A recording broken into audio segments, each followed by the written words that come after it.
নমস্কার বন্ধুরা, তোমরা সবাই কেমন আছো? আজ হচ্ছে 15ই আগস্ট, স্বাধীনতা দিবস। আজকের দিনে আমাদের দেশ স্বাধীন হয়েছিল। তো তোমরা কি ভাবছো আমি ওই জন্য রান্নাঘর পরিষ্কার করছি? না না না, একদমই ভুল। আসলে কি বলো তো, দুদিন পরে মনসা পুজোর রান্না পান্তা ভাত। প্রথম থেকেই শাশুড়ি মাকে আগাগোড়া দেখে যে মনসা পুজোর আগের দিনগুলোতে রান্নাঘর পরিষ্কার করতেন। তাই সকাল সকাল বউকে আসতে বলেছিলাম আমার সাথে একটু হেল্প করে দেওয়ার জন্য। এই বাসনগুলো এবার ধুয়ে মুছে রাখতে হবে। চলো এবার দেখিয়ে দিই তোমাদেরকে আমার পতিদেব কী করছে। প্রত্যেক দিনের একই রুটিন। দেখো, টিভি দেখতে দেখতে ব্যায়াম করা, এরপরে ও স্নান করে দোকান যাবে। এখন দোকানে ছেলে আছে। দেখো বন্ধুরা, আজকে তোমাদেরকে প্রথমেই বললাম আজ 15ই আগস্ট, আর আমার এই ফুলগুলো দেখো, জন্য আকাশটাও বেশ ঝলমলে। আমার ফুলগুলোও দেখো স্বাধীনভাবে কেমন হাওয়ায় নড়ছে। দেখো, বলতে না বলতেই স্বাধীনতা দিবসের মিছিল বেরিয়েছে। আজকে সকাল থেকে দেখছি কত ছোট ছোট বাচ্চারা সেজে গুজে স্কুলে যাচ্ছে।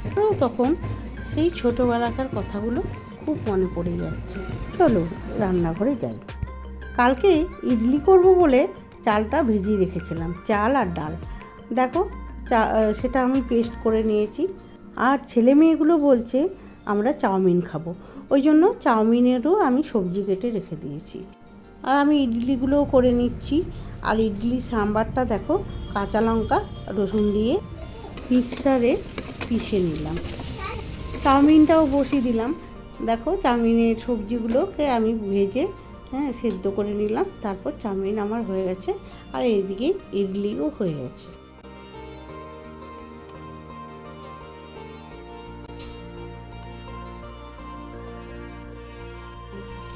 দিদু আজকে স্কুল থেকে আমার বাড়িতেই উঠেছে। আর দেখো দিদুনকে আমি ইডলিটা দিয়ে দিচ্ছি। দিদুনকে খাইয়ে দিই, তারপরে আমি আবার কাজে আসবো।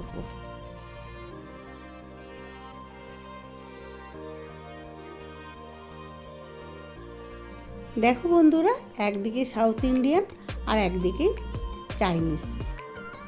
চলো আজকে আমরা খেয়ে নিই সবাই মিলে, তারপর তোমাদের সাথে আবার আসছি। বলতে বলতেই বিকেল হয়ে গেছে।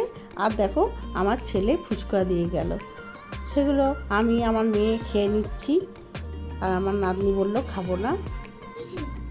আমার রিকন সোনাকে আমি পপকর্ন ভেজে দিলাম, ও ফুচকা খেলো না, ওই জন্য পপকর্ন খেতে খেতে দেখো ফোন নিয়ে কি করছে। ভিডিওটা ভালো লাগলে লাইক শেয়ার কমেন্ট করো। আবার ফিরে আসছি নতুন ব্লগে।